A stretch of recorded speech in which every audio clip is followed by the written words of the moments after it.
Muito bom dia, boa tarde, boa noite, independente do horário que você está nos acompanhando pelo YouTube, né, da nossas redes sociais aí, tanto da Kairos 106.5 também do Uncast. Seja bem-vindo ao nosso podcast Uncast. E hoje, né, estamos aqui graças à estrutura da Rádio Kairos, que tem nos cedido esse local aqui para fazer a gravação. E meu desejo é que você seja abençoado por nosso bate-papo para nós aqui nessa tarde, né? E se você, né, já vou pedir para você, se você não é inscrito no canal, se inscreva no nosso canal. Também compartilhe, deixe o teu joinha, né, para dar aquela força. E seja bem-vindo ao nosso Uncast. E hoje estou aqui com um amigo, né, Joab Fagundes, né, ministro da Palavra do Senhor, também administrador de imóveis, pai, esposo e tantas outras coisas, né, Joab? Seja bem-vindo ao nosso Uncast. Uma grande alegria poder estar aqui participando do Uncast, né? Esse projeto aí que tenho certeza que vai ser uma bênção, já está sendo e será muito mais. Uma alegria grande poder estar na sua companhia, também na companhia de todos aqueles que assistirão, né, esta programação. E com certeza estamos aí abertos para falar acerca de muitos assuntos, né, que vão surgir em pauta e com a liberdade de falar sobre qualquer coisa. Amém. Obrigado, Joab, por atender o nosso convite, né? Já tínhamos programado para outra semana, não deu certo devido aos compromissos, né? Mas hoje deu certo, aí estamos aqui gravando o nosso Uncast. E para mim é uma alegria te receber aqui, Joab. Um amigo aí que desde que chegamos em Uruguaiana, né? Já 9 anos, quase 9 anos, né? Estamos aí, temos uma amizade com o Joab e com sua família. Então, Joab Fagundes, para começar, quem é o Joab Fagundes? Essa é uma pergunta muito complexa, né? Acredito que podemos dizer que o que somos, né? E se somos para a glória de Deus, né? Então, eu apenas vejo-me como alguém que serve a Deus, teme a Deus e procura falar sobre Deus sempre que me é dada a oportunidade de fazê-lo. Procuro fazê-lo da melhor forma possível, porque, como está escrito na palavra de Deus, tudo é por Deus, para Deus, são todas as coisas, né? Então, um servo de Deus, né? Que estamos aí tentando fazer algo em favor do reino do Senhor. Joab, você é novo ainda, né? Tá com, que, 29? Não, até parece, né? 25? E isso já é uma boa abertura. Não, mas 33 anos, vai 33 fazer 34 esse ano. Casou novo, posso dizer assim, né? Faz o quê? 13 anos que está casado? 13 anos casado, né? Foi tudo muito, muito cedo, né? O casamento foi cedo, o início na obra foi cedo, né? Tudo na nossa vida aconteceu muito cedo, né? Até mesmo muitos fatos que modificaram, né, a nossa vida também foi cedo. Então tudo foi acontecendo, mas acredito que cedo na nossa visão, né? Tudo é no tempo de Deus, né? Amém. Joab, depois vamos voltar para a questão da família, né? Mas vamos entrar aqui. Você começou a pregar, já posso dizer assim, com uma idade entrando na juventude, né? Tinha o quê? Depende o que é pregação. Se a pregação for com pentes, com escovas de cabelo, com desodorantes, aí foi mais cedo, né? Porque eu já tinha o desejo de pregar, né? E eu lembro-me que desde tenra idade, uma idade bem novo, né? Eu já pegava os pentes de cabelo da mãe, já pegava os desodorantes, os talquinhos, né?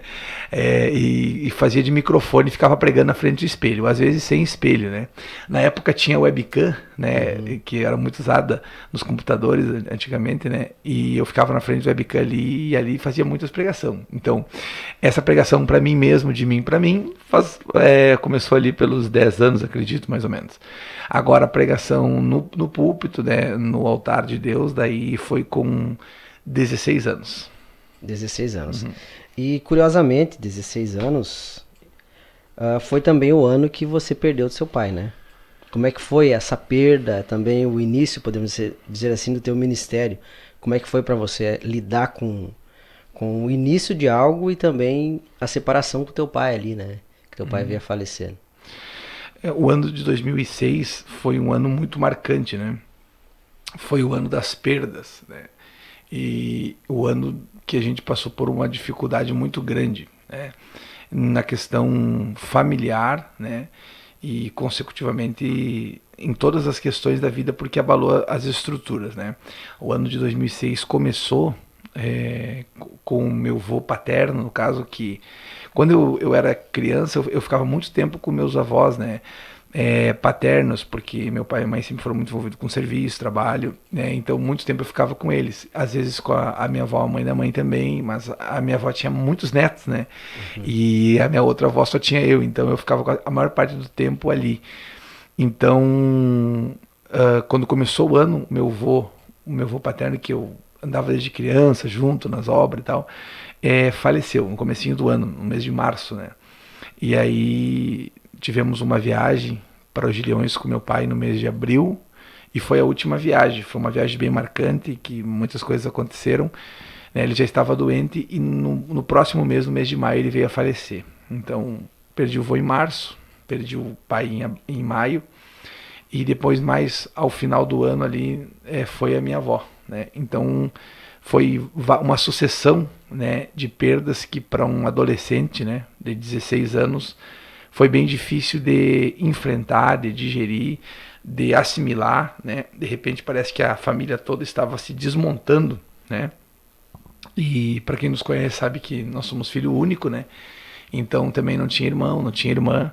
Foi um ano assim de tempestade, um ano que marcou muito negativamente, né? Mas ao mesmo tempo é no meio dessas grandes crises, é no meio desses grandes momentos de adversidade, aonde você só tem a escolha de ou ser forte, né?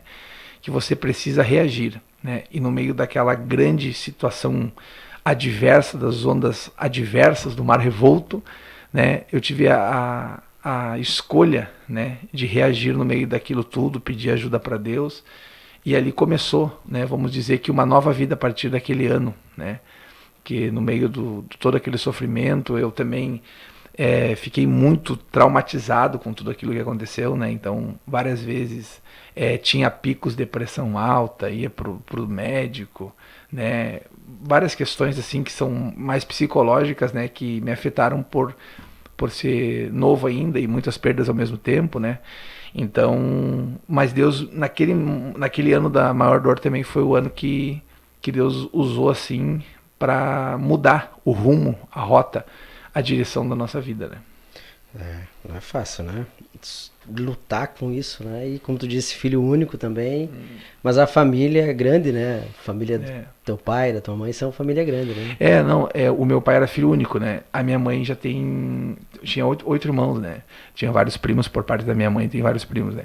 Mas irmãos, assim, irmãs que talvez sintam a mesma dor de perder um pai, a mãe, né? Que às vezes no irmão tu encontra alguém que tá sentindo a mesma coisa que tu tá sentindo, né? E essa questão, quem é filho único não tem, né? Então foi bem difícil esse tempo, né? Mas graças a Deus, por isso que começamos o podcast falando isso, que só Deus para nos ajudar nos momentos mais difíceis, e quando Deus nos ajuda nos momentos mais difíceis, Ele nos leva para momentos melhores, e esses momentos melhores só são possíveis porque nos momentos adversos Deus nos sustenta com a sua mão, né? Amém. E Joab, agora continuando também em questão da família, mas você conheceu uma moça chamada Aline. E aí veio o namoro, casamento. Hoje tem uma família constituída com 2 filhos, né? A Alice e o Miguel. Sim. Como é que foi esse início de relacionamento aí? Foi muitas histórias? Não, teria inúmeras. Mas em síntese foi num momento bem difícil. Foi nesse momento, né? Eu já havia perdido o vô, já havia perdido o pai nesse ano, né? E no final, né, deste ano, antes de perder a avó, nós começamos a conversar, porque eu tomei a decisão, preciso fazer uma introdução à mensagem. Eu tomei a decisão de seguir a Jesus aí logo após a perda do pai, né? Para quem não sabe, eu nasci na igreja, sempre fui da igreja, mas tinha aquele pensamento assim que estaria na igreja por um tempo. estaria na igreja por um período, no sentido de que não era no coração mesmo, né? É aquela coisa, você está chegando à juventude, tem muitas coisas para viver, para passar, para experimentar, né? E esse possivelmente seria o caminho, né? Porém, teve uma oração que marcou a minha vida, e eu preciso falar dela antes de fazer essa pergunta, que foi quando eu perdi meu pai, né? Quando eu perdi meu pai, eu cheguei em casa, eu lembro que o mundo estava desmoronando, né? Porque eu lembro que o adolescente, a criança, às vezes não tem muito a noção, né, do que significa a perda de alguém, né? E às vezes a gente até vê isso, né, nos velórios e tal, às vezes a criança não tem muito a noção, o adolescente ainda, do que significa aquilo. Eu lembro-me de uma cena que me marcou nesse tempo aí, que foi no dia do velório, meu pai estava chovendo, e eu saí com a mãe caminhando pela rua para pegar um táxi na frente do mercado, e os carros estavam tudo andando, a vida correndo normal e tal, e eu parei e disse, dentro do táxi, quando entrei, falei para a mãe, mãe, o pai faleceu e tá tudo normal, tipo, as pessoas continuam. E ela falou assim, ó, a vida sempre continua. A gente precisa ser forte, tu precisa ser forte agora, a vida sempre continua. E me chocava aquilo, parece que, tipo, para mim o mundo tinha terminado e para as outras pessoas tudo continuava normal, né? Então, ali eu comecei a ter a dimensão que tem momentos da vida que parece que o chão é arrebatado dos nossos pés, parece que o céu é tirado sobre a nossa cabeça, mas a gente precisa ser forte nesses momentos, né? Tem momentos que só você sente a dor, só você está passando por aquilo, ainda assim você precisa ser forte. E aí nós fomos no velório, quando eu voltei, passou alguns dias e chegou um dia e a mãe parou, sentou comigo, né? E ficou eu e ela na casa ali, e ela falou para mim assim, agora você é o homem dessa casa aqui, né? Aquilo me marcou, né? E ela falou assim, não tem mais seu pai, não tem mais seu avô, agora é você, né? E eu não me sentia, né, preparado, né, porque novo e tal, mas aquilo foi uma coisa que me marcou, então aquilo me deu um senso de responsabilidade, né, e de querer começar a fazer as coisas o mais cedo possível, não ficar muito, vamos dizer que aproveitando a juventude, vivendo a juventude, mas começar a tomar um senso de responsabilidade. Não esperar por outros, né? E de fazer as coisas, de realizar o que eu podia realizar e fazer o que me viesse a mão a fazer, sabe? Não passar aquele tempo, porque no período da juventude ele tem muitos que passam um tempo ali fazendo várias coisas, mas não se concentrando, pensando no seu futuro, né? Eu não, naquele momento ali eu pensei, eu preciso pensar no meu futuro, porque eu lembrava dessa frase, né? Agora você é o homem, você tem 16 anos, mas você é responsável. E aí aquilo meio me levou para fazer uma oração, que foi a oração que eu fiz e que marcou a minha vida, e foi o divisor de águas, que foi qual? Nessa mesma noite eu dobrei os meus joelhos na cama e fiz uma oração rápida, muito rápida. Eu disse, Senhor, intervém na minha vida, porque eu não tenho forças. O que eu pensava nesse momento? Eu pensava assim, ó, eu agora não tenho meu pai, estava muito abatido, muito triste, né, muito afligido. A gente começa a lutar com muitos porquês, né? Você começa a olhar para tudo na sua volta e começa a pensar assim, por que aconteceu comigo e não com outra pessoa, né? Por que eu me lembro que meus vizinhos, assim, tinha muitos vizinhos de idade bem avançada, né? E os meus colegas de rua, tudo, tinham seus pais, seu avô, e daqui a pouco eu não tinha nem não tinha nem meu pai, não tinha nem meus avós, entendeu?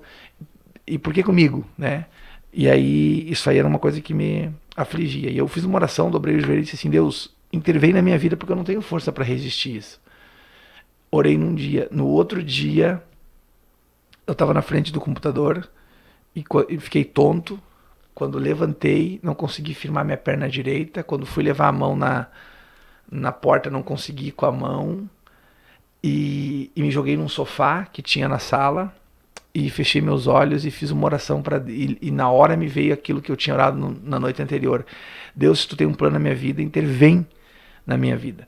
E aí, ali eu fiz o voto, né? Como a gente vê a coisa preta, né? Vê a coisa difícil, vê a coisa que tá, né? Então, aí eu fiz o voto, disse assim, Deus, se eu me livrar, eu vou tomar a decisão, né? Foi um empurrão que eu precisava. naquele dia eu desci, e aquele dia foi o dia da maior experiência da minha vida. E eu digo sempre que às vezes a maior experiência que a gente tem não são as experiências com os gigantes. As maiores experiências que a gente tem são com os ursos e leões, né? Aquelas que as pessoas não veem, aquelas que as pessoas muitas vezes não sabem, mas é o que marca você, o que dá raiz para você, o que embasa você, é o que cria a sua base, né? Para você viver novas coisas, ter novas conquistas, entrar em novos lugares. E a maior experiência da minha vida foi essa. Eu fiz a minha oração, levantei dali e fui gritar para minha mãe que eu estava passando mal, porque eu não sabia o que estava acontecendo comigo. Depois eu soube, mas no momento eu só sabia que a minha mão, meu braço perdeu a força, né? O meu corpo foi como que dividido ao meio e o lado direito quase que não funcionava. E eu fui gritar para minha mãe, e quando eu fui gritar, minha língua enrolou. Aí eu fui dizer, mãe, eu fui, né? E aí eu fiquei, pai, eu vou morrer, né? Aí ela veio na minha direção e disse para mim assim, mano, né? Meu apelido falou, mano, não brinca. E eu digo assim, não conseguia falar, mas eu queria dizer que eu não tava brincando. Ela viu, ela disse que a minha aparência estava totalmente transformada, né? E ela me colocou debaixo esse braço que não precisava muito sobre o ombro dela, e com esse eu me segurei no corrimão da escada. Nós morávamos no quarto andar de um prédio, e eu fui descendo as escadas. Cheguei no plantão daqui da cidade, né? O plantão da Unimed. O médico me atendeu, falou para mim falar algumas palavras, eu não conseguia pronunciá-las, e no meio disso ele pegou e chamou ela num canto e disse assim, a senhora tem quantos filhos? Ela falou, só tem um. E ele disse assim, ele tá passando por um momento muito adverso, não sei se ele vai sobreviver. E ela começou a chorar desesperada na porta. Ela disse, eu perdi meu sogro faz 2 meses, perdi meu marido faz 1 mês, faz 3 meses meu esposo, o meu marido. E agora meu filho. E ele pegou e disse assim, ele tá tendo um AVC, né? Um AVC e tá paralisando, o lado dele direito já paralisou, assim, ele não tá conseguindo falar. E nessa idade é muito mais mortal do que se fosse numa idade avançada, né? Ele é muito novo para estar tendo isso. E ele está tendo, ele não tá, a pressão arterial dele está 18/17, por exemplo. E aí falou alguns dados e eu ouvindo. E eu só vi que ela disse assim, doutor, eu só tenho um e vou continuar tendo. Porque Deus me fez uma promessa. Ele é uma promessa de Deus para mim. E o doutor falou, acredite no que você puder acreditar. Se assegura na sua fé. Né? E eu ali vendo que não ia ter para mim, porque né, já começa a perder os movimentos, tá ouvindo, mas já não tá. E aí ele chamou a ambulância para me levar para a UTI da Santa Casa e me deixou numa peça ali aguardando só eu. A peça estava escura e eu comecei no pensamento cantar um hino, que era o hino que o meu avô cantava para mim, né, desde muito muito criança. E eu comecei a cantar aquele hino no pensamento. E daqui a pouco uma luz entrou dentro daquela peça, passou pelo meio da porta e começou a irradiar na minha direção. E eu comecei a sentir uma paz muito grande. E eu que estava até então com um temor muito grande, com medo muito grande, eu comecei a sentir paz, né? E aí eu falei, né, pro Senhor que eu queria ir, que queria sentir mais aquela alegria, aquela paz, e eu queria que me levasse, né? E aí uma voz saiu do meio daquela experiência ali e me disse que ainda não era o tempo, que ainda tinha algo a fazer aqui. E naquele mesmo momento acalmou. Meus batimentos foram diminuindo, eu me senti que fui melhorando. E nisso já entrou umas enfermeiras na porta, já me levaram para ambulância, já colocaram aqueles aparelhos que tem dentro da ambulância em mim, assim. E eu me lembro que tava tudo normalizando em mim. E ligaram para lá e disseram, o que esse moço tem? Porque ele não tá tão alterado, tá normalizando. E eu não podia falar o que era. Né, porque eu ainda estava assim, sem poder falar, com a perca de movimentos, mas eu sabia o que eu tinha vivido ali. Aí, ao chegar à Santa Casa, em vez de subir, eu cheguei na maca, assim, né, sendo carregado, lembro que estava lotada, e em vez de ir para a UTI, eu fui para um quarto, e eu fiquei lá. No outro dia, de mais ou menos finalzinho da manhã, assim, veio um irmão, o presbítero, o irmão de Jair, né, aqui da nossa igreja. E ele teve lá, ele entrou no quarto lá e ele disse assim, Deus, essa noite eu não dormi. Deus mandou aqui para te dizer que Ele te colocou aqui e Ele vai te tirar daqui.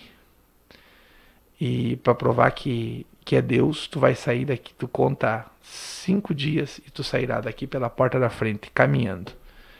E ele me deu as costas e foi embora. E eu lembro que a minha tia, uma das minhas tias, a tia Elizabeth, pegou uma bolachinha, água e sal. É algumas experiências que vai marcando, né? Pegou aquela bolachinha, colocou na minha mão, eu fui tentando segurar aquela bolachinha e ela caiu da minha mão. E parecia que aquela bolachinha tinha quilos, né? Mas era uma bolachinha de água e sal. Mas eu não conseguia segurar porque eu não tinha o movimento da mão, assim, né? E do braço, assim, tudo o lado direito comprometido, né? Aí eu comecei a chorar, assim, eu digo, eu acho que não, eu vou perder os movimentos, porque lá no dia o médico falou, se ele sobreviver, ele pode ficar vegetando, a gente não sabe o quanto vai lesar o cérebro, entendeu? Tipo, então pode ficar vegetando, pode ficar várias coisas, né? Perder alguns movimentos e tal. E no meu caso eu não movimentava o lado direito. E daí a bolachinha caiu ali, aquilo me chocou, assim, eu digo, cara, não consigo pegar uma bolachinha, né? E aí contei os 5 dias, né? E os 5 dias dava num domingo, na época o médico tinha a mãe perguntou pro médico, né, se poderia sair no domingo, ele falou, não, no domingo não, só na segunda-feira. Se caso ele ficar melhor, na segunda-feira ele sai. E deu um domingo, mas domingo aconteceu um movimento lá, tinha que entrar alguém, precisavam de quarto, não sei quem, eu sei que ligaram para lá e o nome que foi selecionado, que estava melhor ali naqueles dias, era eu. E eu saí pela porta da frente, caminhando, do quarto pro quinto dia, na noite, o meu movimento do braço voltou, né? Hoje o movimento braço, perna, tudo, né? Voltou e eu saí pela porta da frente, como ele tinha falado. Ali foi tipo um novo nascimento para mim. Porque a partir dali eu tomei um...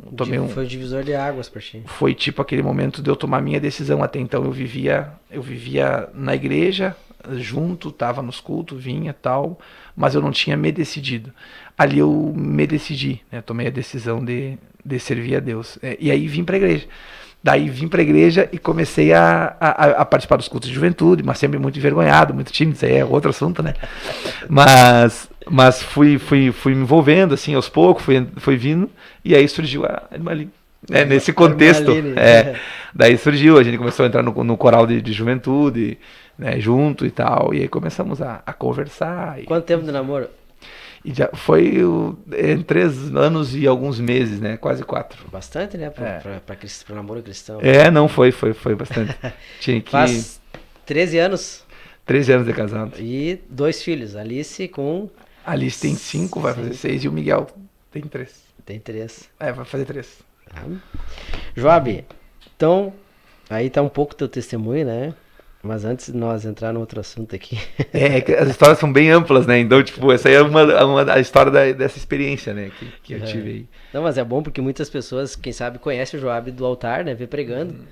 E não tem dimensão do que aconteceu na tua trajetória, né? E é bom tu colocar isso aí pro pessoal saber, não. O Joab não saiu do nada, né? Ele tem uma história, tem um testemunho. Mas, Joab, a gente vê muita história.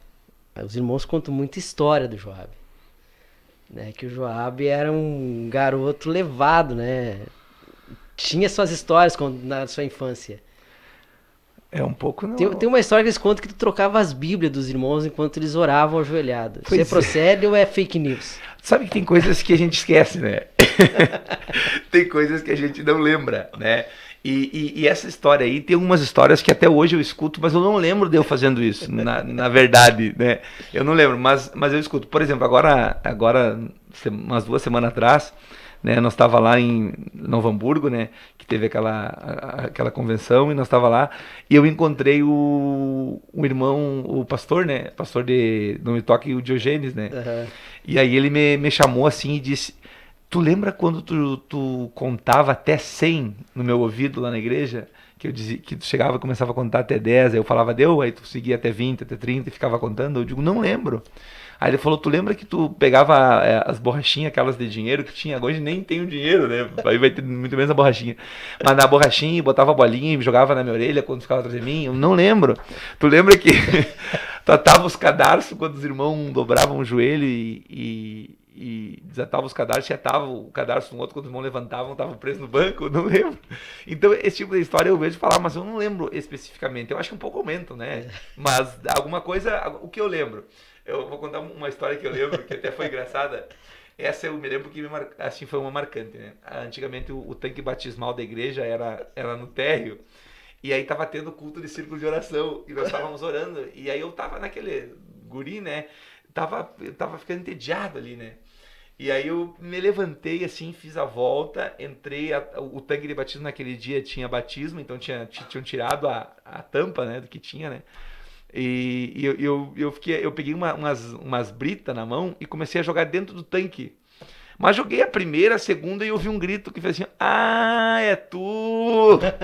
No escuridão, quando a igreja estava em obras ainda, né? E aí eu olhei assim, quando eu vi, era uma Neca, né? A esposa do pastor Davi. E eu corri pra lá na mãe, me ajoelhei do lado dela e comecei: "Senhor Jesus, Pai nosso que está no céu." E aí daqui a pouco ela foi lá e falou: falou pra mãe, né? Que ela falou: "Vou contar pra tua mãe." Eu me lembro que o meu coração disparou. Então, essa é uma história que eu lembro. Agora, outras de Bíblia, de cadarço, de bolinha, essas eu realmente não lembro. Joab, outra história também é que você se criou na infância raiz, como dizer assim, com amizade na rua, em frente de casa, enfim, os vizinhos. Mas teve um caso que você foi alvejado por um tiro, né? Uma brincadeira mais séria. Uma brincadeira mais grave, assim, né? Como é que foi essa história aí?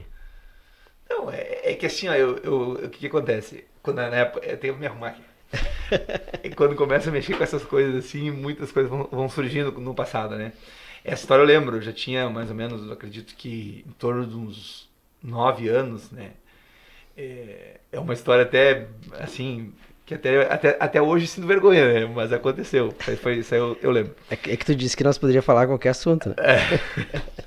Não, essa história foi o seguinte, na época, quando o meu pai era vivo, ele trabalhava até mesmo à noite, né? Então, o que acontece?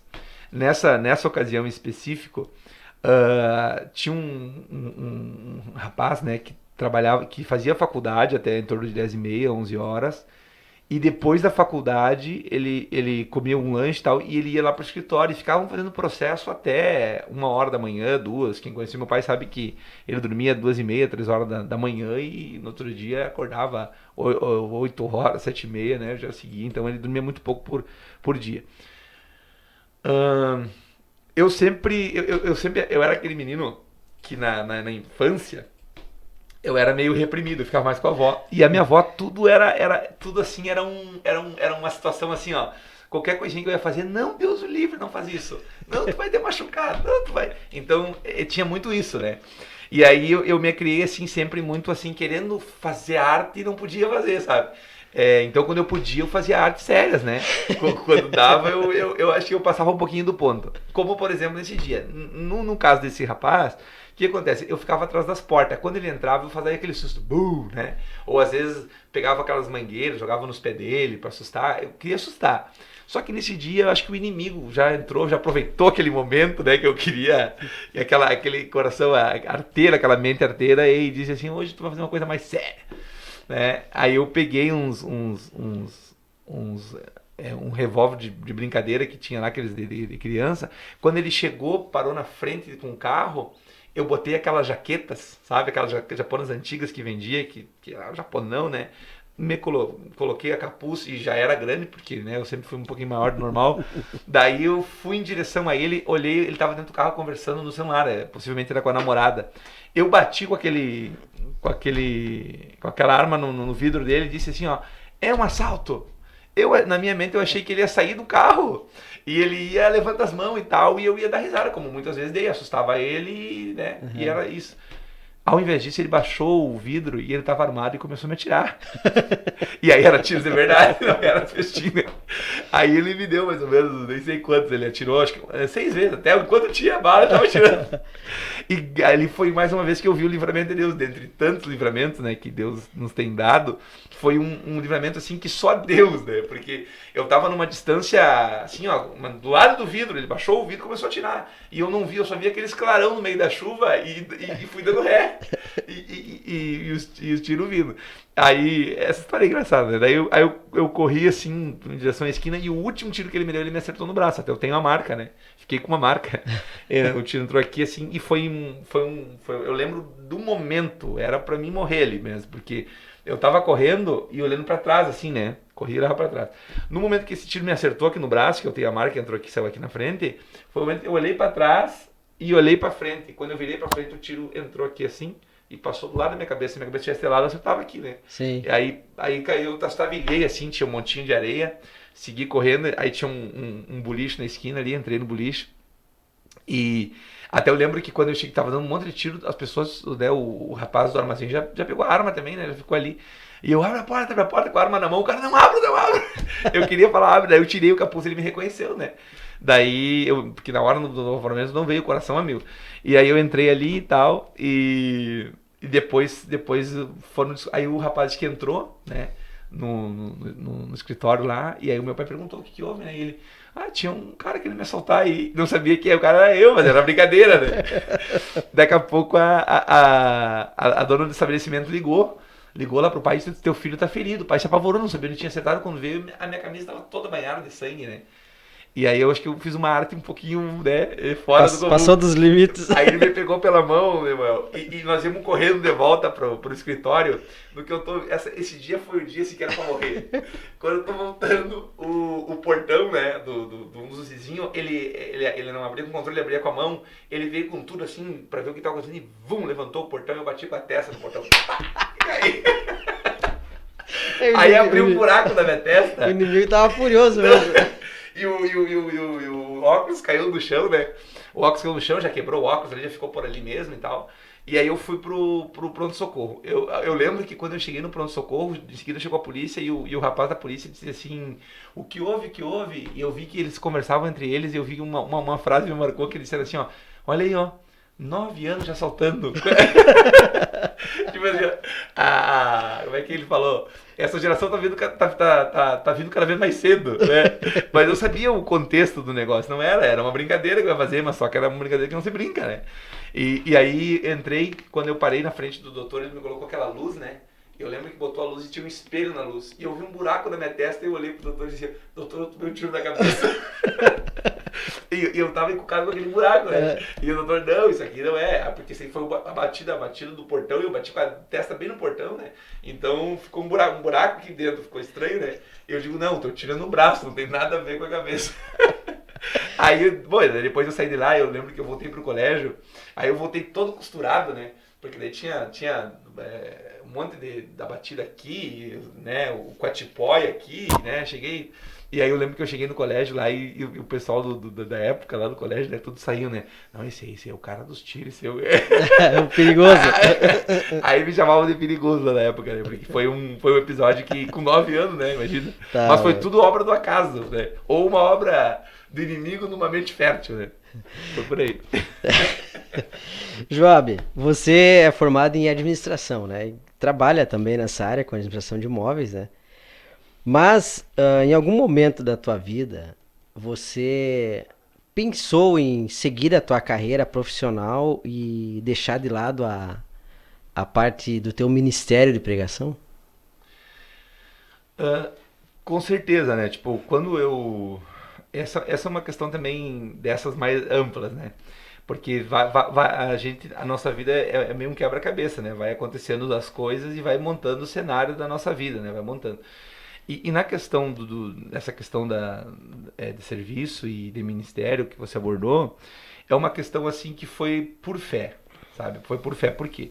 Porque o meu pai era advogado, né? A minha mãe era advogada. E o rumo que eu ia seguir era ser advogado. Até inclusive eu tenho pra mim, às vezes eu penso que se o meu pai não tivesse falecido ali antes de eu me formar, possivelmente eu seguiria a carreira de advogado e seria essa a minha vida. Porém, com esse falecimento, com o propósito que eu fiz, entendeu? E com as coisas que foram se seguindo, meio o caminho foi mudando. Eu lembro que eu poderia citar N episódios, mas teve uma em especial que me marcou, Nemoel, que foi uma vigília que eu terminei o colégio e eu tava eu sabia que eu tinha que fazer alguma faculdade, mas não sabia de que eu queria fazer, né? Mas eu tava naquela indecisão. E na época... Eu lembro que surgiu duas opções para mim. Uma era aquela faculdade à distância, né, que tu vai uma vez e faz a distância, que era a administração, que chegou bem naquele ano. E a outra era uma faculdade de direito, né, aí fazer uma faculdade na PUC ali, que ainda tinha aqui na cidade, então era outra opção, que seria mais viável, já tinha tudo meio encaminhado, era o caminho a seguir, né? Era o caminho a seguir, a minha mãe também queria que eu fizesse isso e tal, tudo era encaminhado. Porém, a partir daquele episódio que houve na minha vida, eu senti que Deus trocou tudo na minha vida. Deus mudou prioridades, Deus mudou pensamento, aquilo que eu já tinha por ideia foi mudando, conceitos, tudo foi mudando, né? E aí eu tinha que escolher. E eu lembro que eu fiz uma oração em casa e eu disse: Deus, eu preciso que o Senhor fale comigo hoje. Aquele culto assim que tu vai e diz, tem que ser hoje, sabe? E eu fui para essa vigília, era um sábado, e na segunda eu tinha que tomar decisão, ou eu me inscrevia numa faculdade ou noutra, né? E qual era a minha questão? Eu não era obreiro, não fazia nada, nada mesmo. Eu só tinha o desejo e aquilo que ardia na minha alma, aquele fogo de fazer a obra de Deus, mas eu não era obreiro, não dei nem congregação, não entendia nada. Só tinha o desejo. E sabia que Deus falava comigo, assim, sabe? Deus me dava mensagens, assim, mas era uma coisa oculta, só minha e Deus, ninguém, as pessoas não sabiam, né? E o que eu pensava? Aí, nessa época, eu lembro que o que eu pensei foi o seguinte, até muita gente não sabe disso. Eu lembro que eu pensei foi o seguinte, eu falei, se eu fizer a faculdade de Direito, que é o que mais, né, se encaminha, eu vou ter que estar 5 dias por semana na faculdade. Então eu vou meio renunciar à igreja, eu só vou aparecer na igreja aos domingos. Se eu não for, isso é uma coisa que eu vivi, né? Não é uma coisa que eu aconselho ninguém a fazer. Eu vivi isso, é a minha experiência pessoal. As tuas circunstâncias a minha experiência fizeram pessoal. pensar nisso.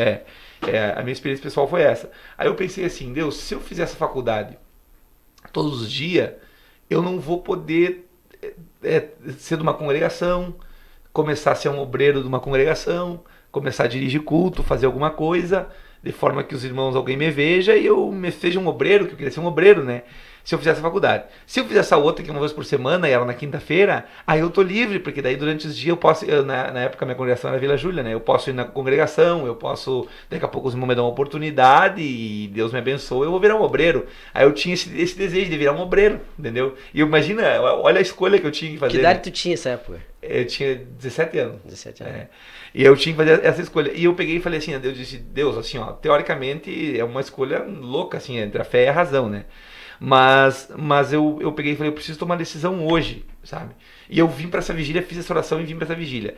E na época eu era porteiro aqui da Umadur, né? Aí eu tava na portaria lá, até tem história de porteiro também, depois se quiser vou contar. Engraçado. Aí eu tava na portaria, daqui a pouco a irmã que tava pregando esse dia, ela me chamou no finalzinho, assim, ela me chamou, aquele moço tá na portaria, vem cá. Aí apontou para mim e disse assim, ó, o teu futuro não tá dentro de um escritório. É o que tu queria ouvir. Não, imagina isso. A mulher nunca tinha me visto na vida, assim, ó. Falou assim, o teu futuro não tá dentro do escritório. Eu era o porteiro. Ela falou assim, ó, o teu futuro não é dentro do escritório. O teu futuro tá no púlpito, tá no altar de Deus. Ela falou, no altar de Deus, a expressão que ela usou. Aí eu, cara, Deus assim, é isso. Só que daí eu tinha que explicar pra mãe isso. Entendeu? Porque a mãe falou assim, não, vamos fazer a faculdade, né, pensando no futuro tem escolha. e tal. E aí eu tinha que explicar pra mãe. Daí eu não conseguia muito explicar, mas eu peguei e falei assim, não, eu vou fazer a faculdade. Daí eu apresentei essa outra faculdade de administração, que era um dia por semana, era outra linha, mas também ia ter um curso ali, né, que os pais se preocupam em tentar ver que o filho, né, se tem condição tal, faça, né, um curso técnico, alguma coisa para se graduar melhor, né, fazer e esse era o pensamento dela. Mas eu tava noutra dimensão, né, eu tava naquela questão ali do incendiado por Deus ali, eu queria ser um obreiro, entendeu? Então eu tava noutra dimensão. E aí eu tomei essa decisão, e eu me lembro que eu orava muito, eu dizia, Deus, eu ia na faculdade lá e todo mundo, tipo, o pessoal que ia no escritório lá, muitos diziam, como que tu não vai ser advogado, cara? Teu pai foi advogado e tem toda uma situação favorável para ti, tu não vai ser advogado. Era uma coisa assim, meio que agora não mais, mas no começo era uma coisa assim que me marcou. Só que daí Deus, aí assim, ó, foi uma coisa, aí como eu comecei a ser obreiro, até vou citar esse fato, que foi assim, ó, eu fui, aí tomei essa decisão, fui pra faculdade, na outra semana, me chamaram para mim dar uma palavra numa rádio que tinha aí. E eu fui na rádio e aí o irmão Odil, lá na Vila Júlia, o Odil, me viu na rádio e me chamou. Um dia ele estava ali para dirigir um culto e ele me chamou para mim dar uma palavra. E eu dei a palavra e Deus me abençoou naquele dia. E aí ele pegou e falou na época com com os demais irmãos ali, né? Com os irmãos, tava o irmão Junei, o irmão Junei era o dirigente ali. Ela falou com os demais ali e tal, e pra mim ser um obreiro, né? Da casa de Deus ali, pra mim entrar no corpo de obreiros, vamos dizer, da congregação. E ali comecei em seguida, daí depois deslanchou durante aquele tempo ali, daí fui auxiliar, diácono, né? Tudo foi ali dentro da congregação ali, da Vila Júlia. E foi indo embora, depois fui pra Maduro e tal, mas tudo partiu daquele momento ali, aquela decisão que eu tomei assim, vamos dizer que na emoção, naquela questão do amor ali, do fogo, né, de Deus assim na tua vida. Não, quero fazer a obra, não quero fazer nada. E ali eu tomei aquela decisão assim e Deus me abençoou, né? Depois as coisas foram acontecendo. Amém, né? Joab, na tua caminhada, tu começou a pregar em 2007, né? 2007 para 2023, aí dá alguns quantos anos, né? Dá 15 anos isso? 15 anos, né? Isso aí. Já chegou no teu coração assim, tipo, pô, não dá mais, vou parar aqui, o que eu tinha que fazer já fiz. Já veio esse pensamento pra ti, assim? Não, a questão da pregação, É. desse aí, já? Tu tem um ministério de pregação. Hoje, né, o Joab Fagundes se identifica com pregação, com o ministério de pregação, né? Não, a questão de viajar só, né? Que a viagem é assim, ó. A viagem, ela vai ser, com o tempo, né? Ela vai se tornando cansativa. No começo, eu lembro que, pô, qualquer coisa que me falava, eu já tava ligando o carro, já tava indo, pegando a Pregava estrada. até aniversário de criança. Não, aniversário de criança, o que tinha. Aí depois tu vai mudando, né? Tu vai mudando porque, tipo assim, ó, a verdade é que geograficamente, né, Uruguaiana, quase tudo que é lugar que Deus nos abre a porta e nos permite estar, é longe, né? Não tem viagem curta, é difícil viagem curta. Então tudo que é viagem é 8, 9, 10 horas na estrada. E 8, 9, 10 horas na estrada tu perdeu um dia, né? Eu costumo dizer, tipo, se eu vou pregar sábado e domingo, eu perco sexta e perco segunda, porque é sexta indo, segunda vindo e mais sábado e domingo pregando. Então é 4 dias da semana, que tem 7, já fica 3, né? Então isso aí, com o passar do tempo, vai pesando um pouco, né? Tu vai às vezes tu opta até por fazer mais a obra aqui, sabe? No local onde tu tá, que daí tu vai, já volta pra casa, tá em casa, tá com a família, do que propriamente sair, né? Isso vai mudando um pouco. Mas a questão de pregação, de pregar, de falar, de anunciar a palavra, e agora de várias formas, né? Porque antigamente eu era mais da pregação, né? Mas agora a gente, né, por orientação do pastor ali, tem entrado em outros ministérios de ensino, ECOI, teologia, né, outras linhas.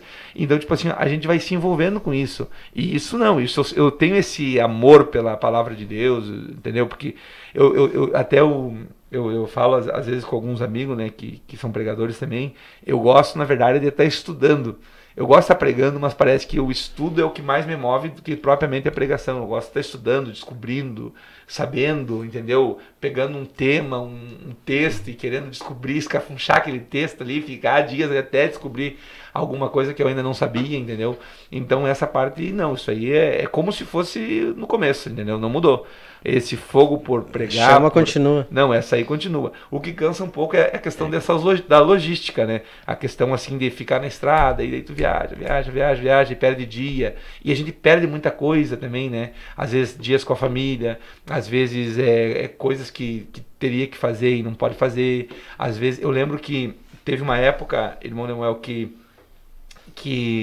assim, a gente tinha eu lembro que nas festividades, né, na época que nós estávamos na Maduro, tinha muitos jovens casando, e nos casamentos a gente quase nunca estava. A gente queria estar porque eram jovens que a gente estimava, gostava, né, queria participar daquele momento feliz deles.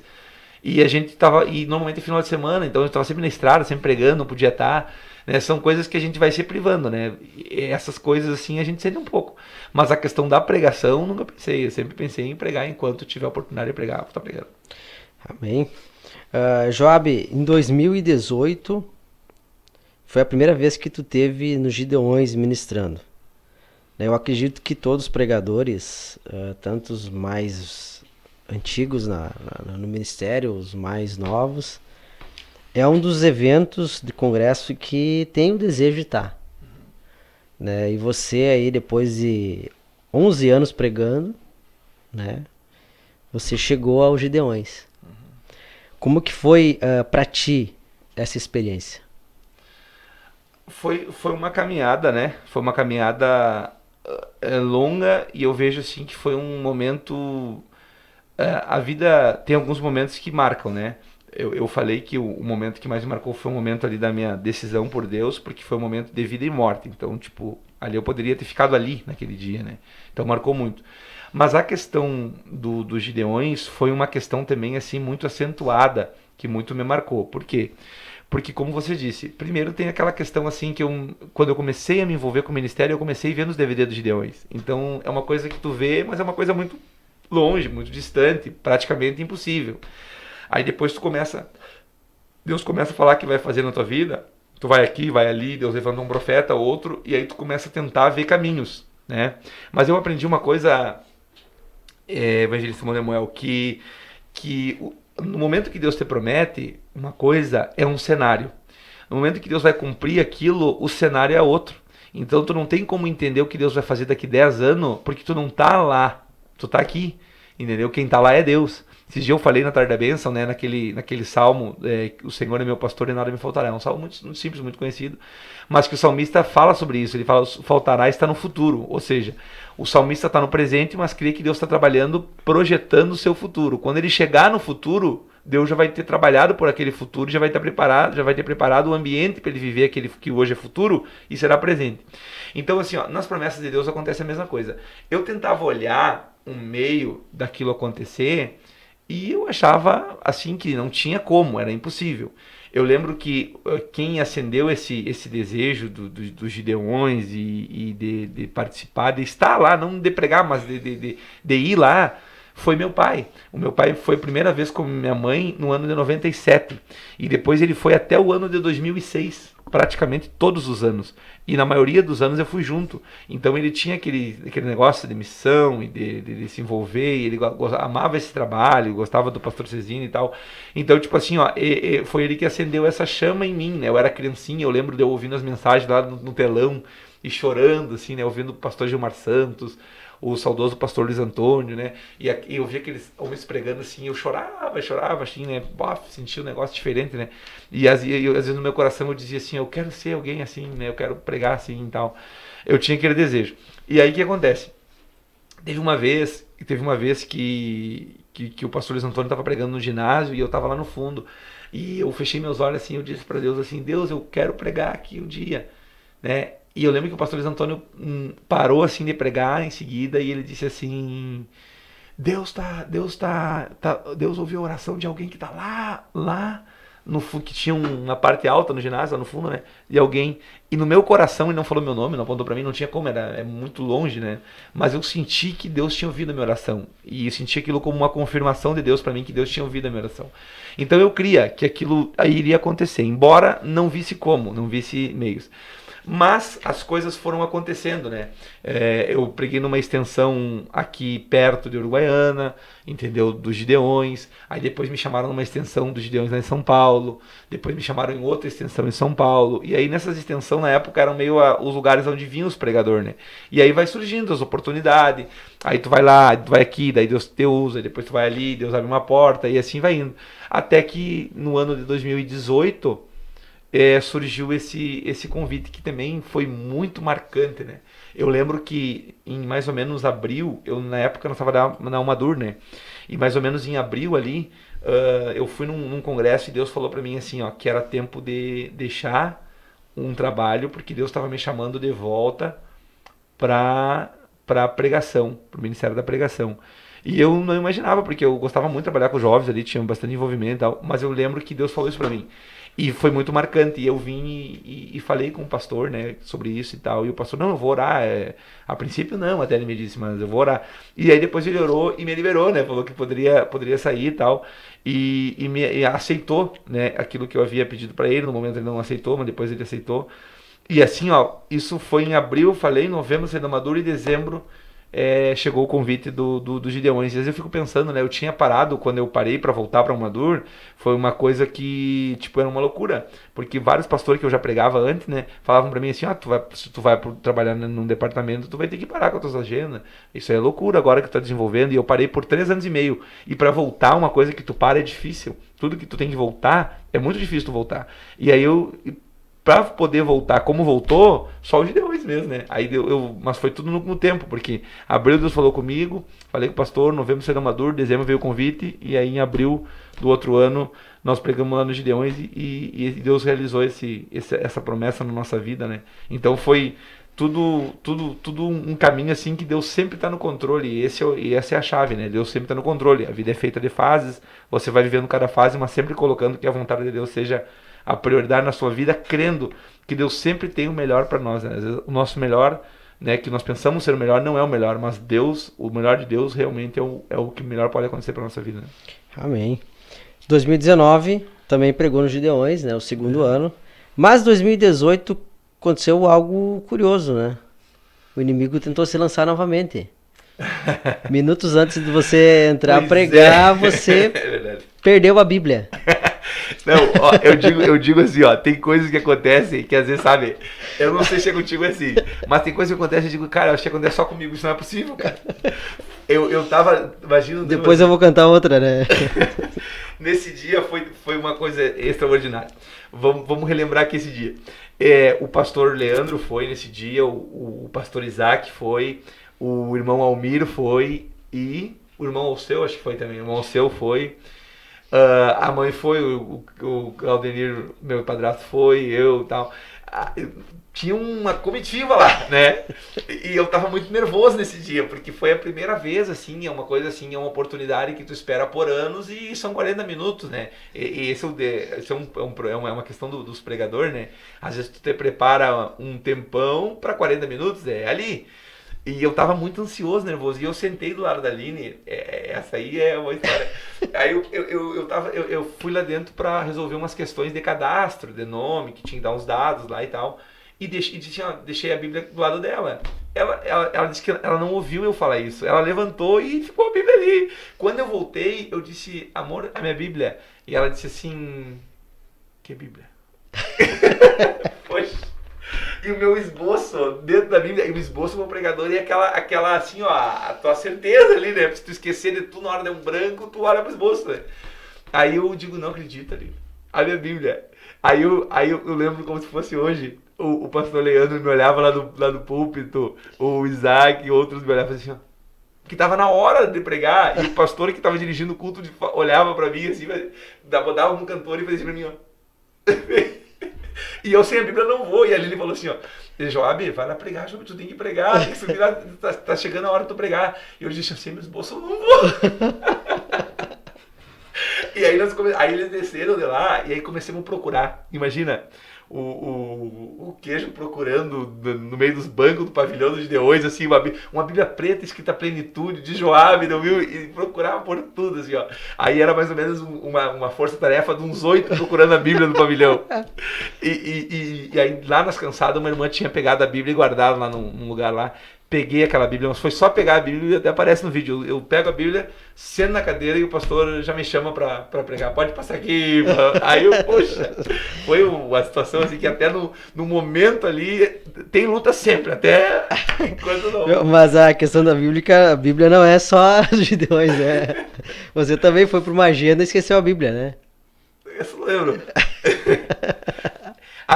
Às vezes pode acontecer, né? Mas aí, tipo assim, ó, são situações assim. Mas tu tava com o esboço dessa vez eu tava junto. Né? Ah, é? Aonde foi? Lá em Mendonça, né? Na Argentina, que você esqueceu a Bíblia.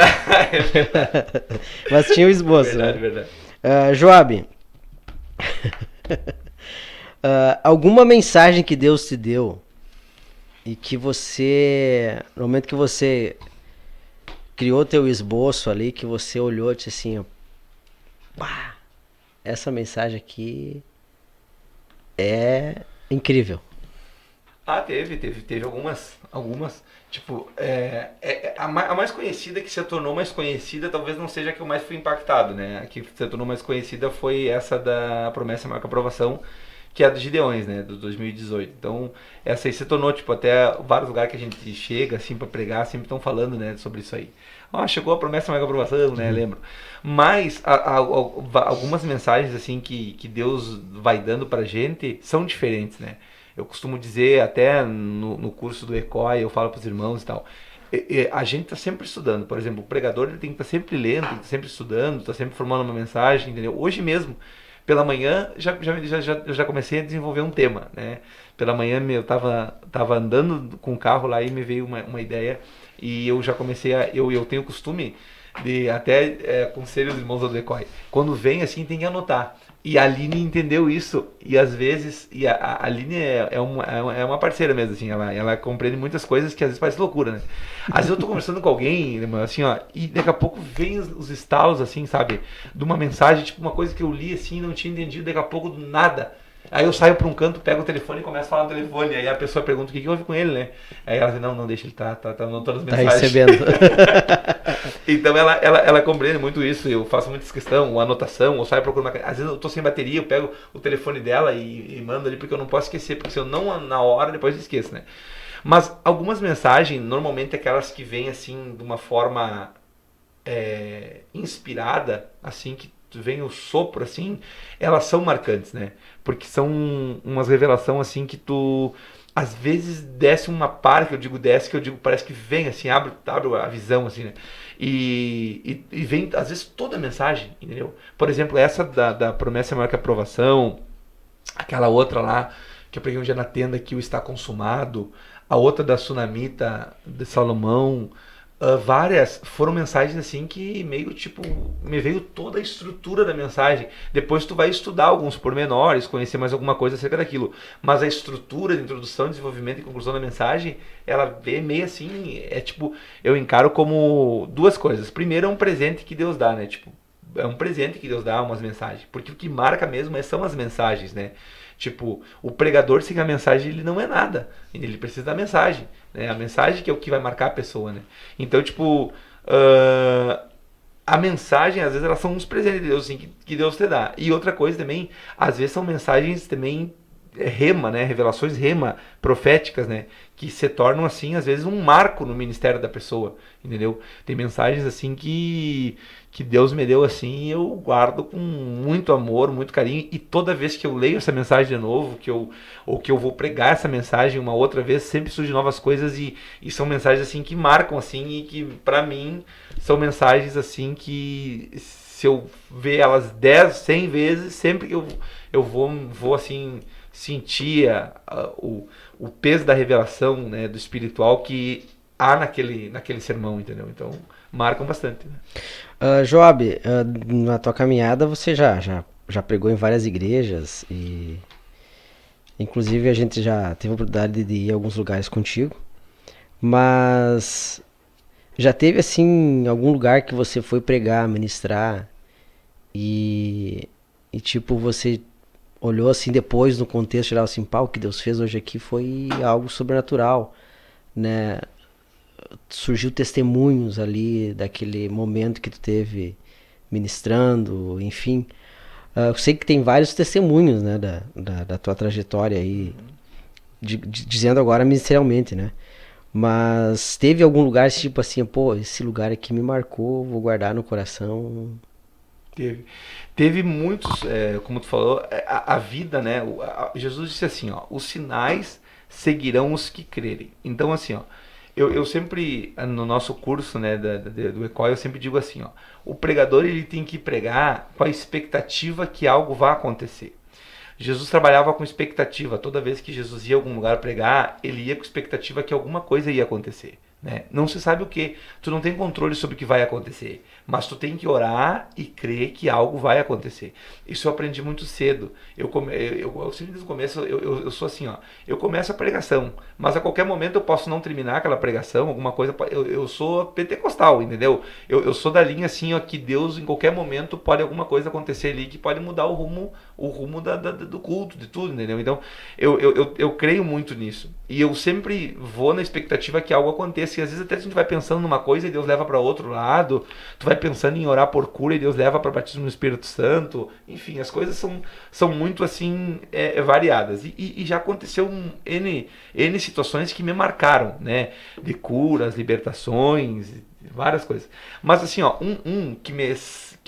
que essa foi assim uma, porque é o maior milagre, a salvação é o maior milagre, né? E essa foi de uma salvação de uma família inteira que marcou, que foi assim uma situação que eu sempre lembro com muito carinho, né? Foi a seguinte, eu estava pregando um dia em Santa Maria, sobre Josué. Eu lembro que naquele dia eu fui para pregar sobre Moisés. Quando eu estou sentado lá, assim, o Espírito Santo começou a me mover, assim, me lembrar da mensagem do Josué.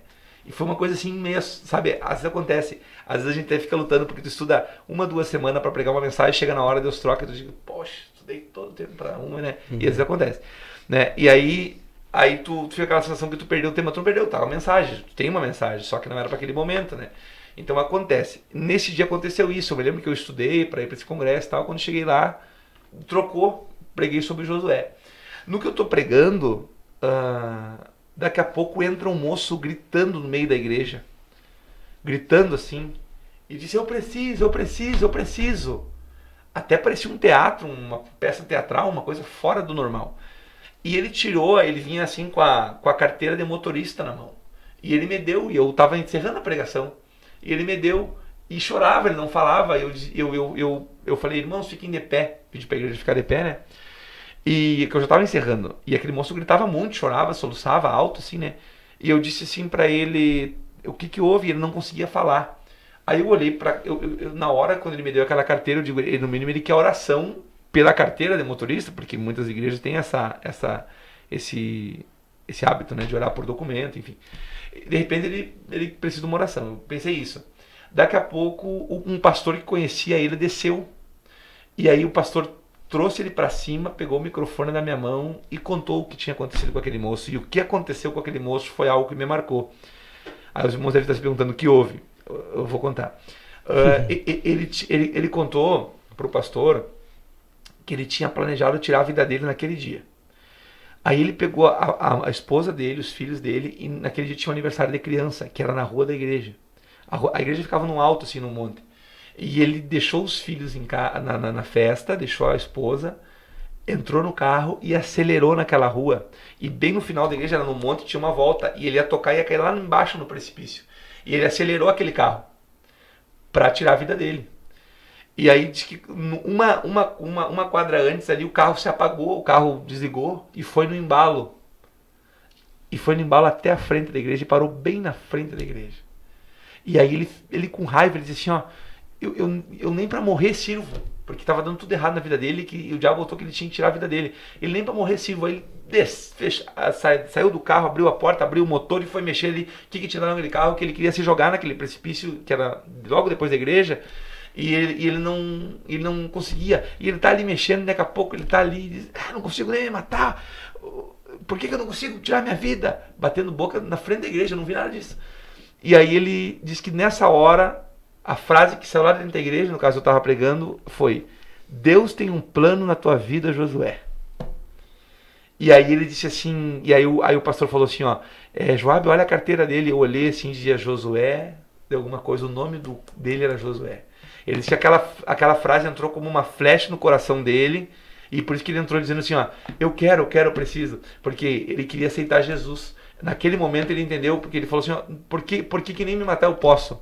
E aí saiu a frase, porque Deus tem um plano na tua vida, Josué. Amém. Entendeu? E aí foi uma coisa marcante, né? Mas por quê? Porque é uma coisa assim, ó, que só Deus pode fazer. Tu imagina o cara planejar, o carro parar bem na frente da igreja, a frase ser dita bem na hora que ele saiu do carro, entendeu? O nome dele ser o nome que foi proferido dentro da igreja, e aí ele entra e aceita Jesus. Ele aceita Jesus no sábado, isso era um final de semana, no sábado. No domingo ele traz toda a família dele, toda a família dele aceitou Jesus no domingo.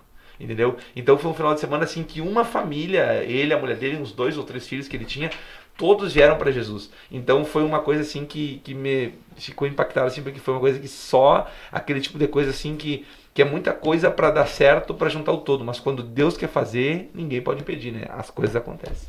Amém. Joab, você já teve vários cargos, né, na igreja, né? Trabalhou como encarregado também de congregação, né? Mas ficou marcada a passagem tua e da Aline, né? Vale frisar também que a Aline também faz parte, né? Na Almadur, na União da Mocidade da Assembleia de Deus Uruguaiana. Como é que foi esse período para ti ali? Como é que foi você que... Acho que você já tinha trabalhado uma vez, né? Nós tínhamos trabalhado como segundo encarregado. O líder era o irmão Flávio, né? A irmã Sandra, que eram os encarregados, né? Nós ajudava eles, né? Mas como é que foi, tipo assim, uns anos atrás você fazia parte da Umadur como jovem, agora você assumindo como líder, né? Eu creio que pra ti foi algo muito especial, um momento muito especial no teu ministério.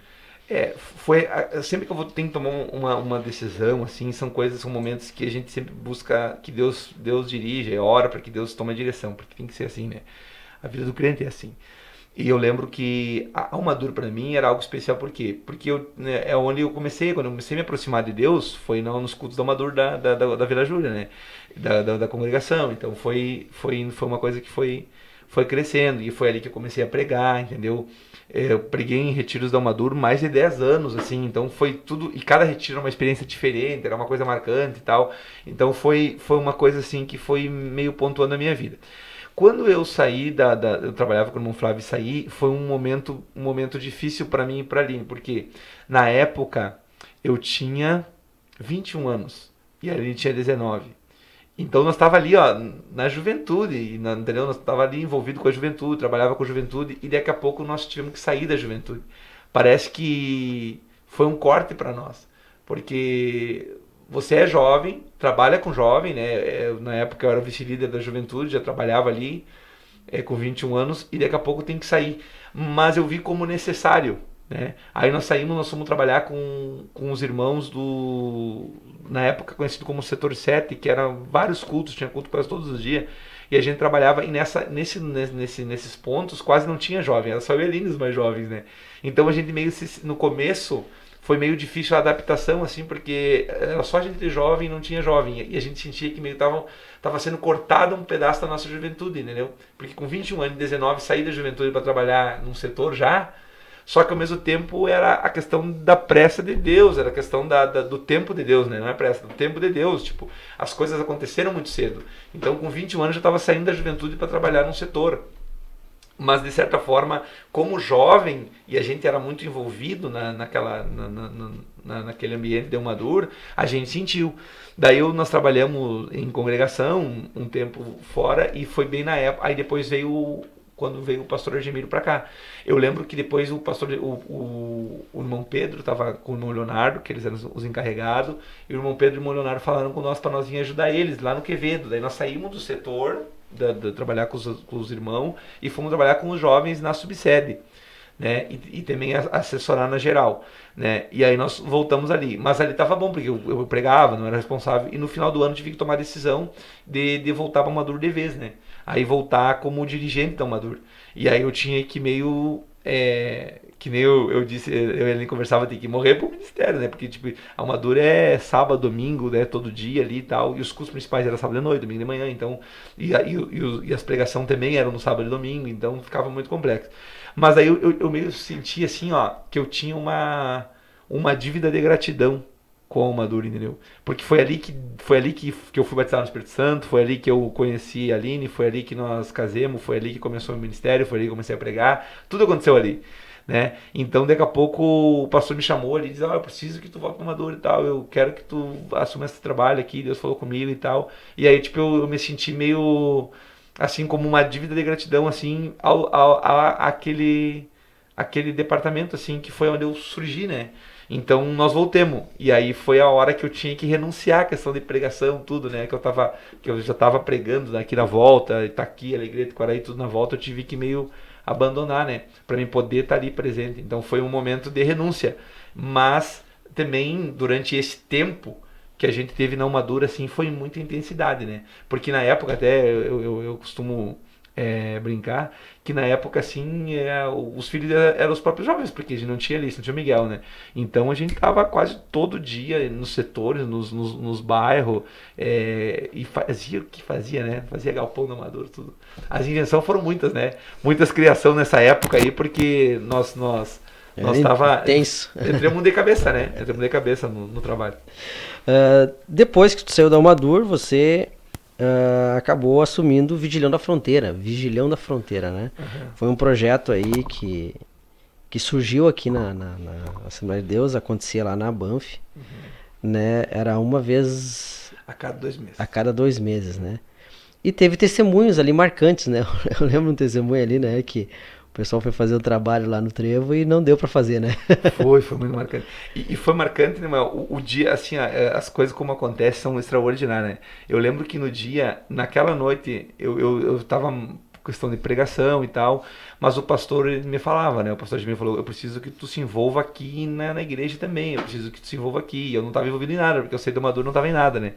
E aí, tá, mas isso foi passando. Eu, não, vamos fazer alguma coisa, pastor, com certeza. Tal. E foi indo assim, dessa maneira. Até que um dia de noite eu dormi e sonhei. Eu sonhei que o pastor Egemiro me chamava no escritório e abria uma planta assim e dizia, vamos fazer isso. E me acordei. No outro dia foi muito, muito assustador, porque eu me acordei de manhã, ele tava tomando café, daqui a pouco o telefone tocou, atendi, era o pastor Egemiro. Joab, vem aqui. Eu digo, meu Deus, eu fiquei ali, né, eu tive um sonho, foi uma coisa assim, ó. Ele vai assistir, hein? Não, você já virou uma vez. Aí ele me chamou e foi exatamente isso, tu me acredita? Aí ele chamou ele no escritório e eu me lembro que ele pegou um papel assim e começou a anotar assim, ó. Olha, vamos fazer uma vigília e tal. E foi falando, sabe? E foi exatamente como eu tinha sonhado naquela noite, entendeu? E aí eu senti que não tinha, né, que era de Deus ali, né? E aí nós assumimos ali com vários irmãos, né, que se dedicaram, ajudaram, né? O irmão da Virma Lídia, o irmão Claudemir, a minha mãe, o irmão Luciano e a Jerônima, o irmão Leandro Rubim e a irmã Rúbia, né? Tinha vários irmãos assim que eram bem envolvidos naquele trabalho. E foi uma benção, vinha muitas pessoas. Na época, a gente trazia muita a questão das caravanas da outra cidade, né? Vinha ônibus, cada vigília nós trazíamos um ônibus num lugar, né? Às vezes era de Quaraí, de Alegrete, de Itaqui, maioria de juventude, né? E vinham para vigília e mais outras igrejas que vinham também, como era lá na Banff, acho que tinha mais uma abertura mais para outra denominação vir, a igreja participava e foi muito marcante. A história que você contou, eu lembro, foi a história do coral de São Borja, estava cantando nesse dia. E aí foram entregar um despacho na frente e não. E aí eu me lembro que o Júnior, né, o Júnior da irmã Neureci veio e disse assim, ó, irmão Joab, eu vi, eu tava lá. E aí ele contou, né? Eu disse, o que você viu? Que o coral tava cantando, eu disse, os pais de santo estavam dizendo lá que não tava descendo lá porque tava impedindo aqui, tinha uma barreira aqui que não. Aí eu digo, mas eu vou contar agora. Né? Aí já peguei o microfone e já contei o que né, chamei o Júnior e contei. Quando contei, assim, eu falei assim, então nós vamos seguir cantando, já que tá dando certo, vamos seguir cantando, né? O coral começou a cantar e Deus começou a batizar os jovens de São Borja no Espírito Santo enquanto eles cantavam. Foi algo assim que, né, eu não sei quantos, mas mais ou menos uns 10, mais ou menos, 12 foram batizados no Espírito Santo naquele momento ali, sabe? E o líder saiu ali maravilhado. Nós íamos pra cantar e sair com meus jovens batizados, que nós estávamos numa campanha aí pra ele ser. E foi um fogaréu, né? Como muitas outras foi. Mas nesse dia eu lembro, foi essa situação que aconteceu. Hoje tu tá na Tarde da Bênção, é um culto, né, que acontece todas as quintas-feiras à tarde, aqui no Templo Sede da Uruguaiana. E a gente vê vários testemunhos e quando a gente participa a gente vê ali que é um momento tem um momento do clamor que é muito marcante e a gente vê que o pessoal vem para buscar alguma coisa, vem para buscar ali a solução para o seu problema, enfim, vem várias pessoas ali que a gente vê muitas vezes assim que estão precisando de uma palavra de ânimo, de uma oração e eu sei que tem vários testemunhos já ali. Inclusive vai pro segundo aniversário na tua. Terceiro lá. Terceiro no. Que tu tá à frente, isso. né? Isso. Mas já teve antes, não? Mas... O culto da Vitória é um culto que já tem vários anos, mais de 10 anos, né? Mais de 10 anos. Como é que foi pra ti assumir esse desafio? Até porque, voltando aqui, né? O Vigilando da Fronteira ele parou devido à pandemia, né? Então, daí, por isso que não teve sequência. Mas eu acredito que vai. Não, mas estamos fazendo uma transição. Né? Mas daí, então, veio a Tarde da Bênção. Como é que tem sido pra ti esse... É diferente ou pra ti fica um pouco mais ou menos conforme você... Que eu sei que tu é avivalista, pentecostal, né? E a gente vê que o Espírito Santo, Deus, trabalha no meio do povo ali nas quintas-feiras à tarde. Foi um grande desafio, né? E é coisas assim que acredito que agregando ao ministério, né? Na verdade, sobre a liderança do pastor Egemiro e do pastor Leandro, né? Nós fomos desenvolvendo várias coisas que não era a nossa vamos dizer que, o nosso caminho, né? Nós era muito da pregação e de trabalhar com jovens, né? Mas daí depois fomos trabalhando em congregação, trabalhando com a questão de ensino, né? Pegando a questão de vigília, né? E agora, por fim, mais essa questão aí de culto da vitória, que é uma dinâmica totalmente diferente, né? Um trabalho totalmente diferente de congregação, de juventude, tudo. É outra linha, né? Mas a gente nunca foge do desafio, né? A gente sempre procura, na medida do possível, atender. E esse trabalho da Vitória aí é um trabalho assim, como é que eu posso dizer? É um trabalho diferenciado, né? O pastor Egemiro, ele usa uma definição que eu gostei muito, adorei, na verdade. Ele chegou, várias vezes, sempre quando ele vem, ele diz assim, ó, o culto à Vitória é uma pescaria dentro da igreja, né? E realmente é, porque tipo assim, ó, os irmãos que veem que muitas das pessoas que estão ali na tarde da bênção são pessoas que não são pessoas usuais nos cultos, né? De terça, de quinta, de domingo, são pessoas muitas vezes que vêm na igreja pela primeira vez. São pessoas que vêm na igreja a convite, porque alguém falou. São pessoas que muitas vezes estão desempregadas, estão passando na rua, vêm à porta da igreja aberta e dizem, eu vou entrar aqui, né? Como nós tivemos muitos, né, que estão nessa situação de desespero. Às vezes terminam os cultos da quinta-feira, fica vários irmãos ali pedindo oração, conversando, falando, desabafando, em situações de doenças terminais, em situação de violência familiar, as mais diversas, né, situações. Então, assim, ó, é um outro tipo de trabalho. Eu até achava assim que eu não ia conseguir assim, né, me envolver muito, mas eu sempre fui muito de crer em Deus, assim, que Deus vai capacitando e a gente vai se esforçando e Deus vai fazendo, né? E aí Deus foi fazendo, Deus foi movendo, foi trazendo pessoas, né? Eu até faço menção aqui que no início do trabalho, o nosso único músico era você, né? Você cantava, você pregava, você cantava, você tocava, né? Você era o baterista, violonista, tudo era você, né? E aí depois eu fui... E às vezes dirigiu o culto. Teve vezes que você dirigiu também, dirigiu com violão, porque nós não tinha. E aí Deus foi mandando, foi enviando, né? Hoje em dia tem vários irmãos que nos ajudam, né? Por exemplo, na questão do louvor, Deus foi mandando vários músicos, não tinha assim, aí foi mandando um, outro. Hoje tem vários irmãos que nos ajudam ali, né? Com esse trabalho do louvor, que é uma parte muito importante, porque a gente faz bastante louvor e a pregação e a oração. O culto é basicamente um culto mais evangelístico, é um pouco diferente.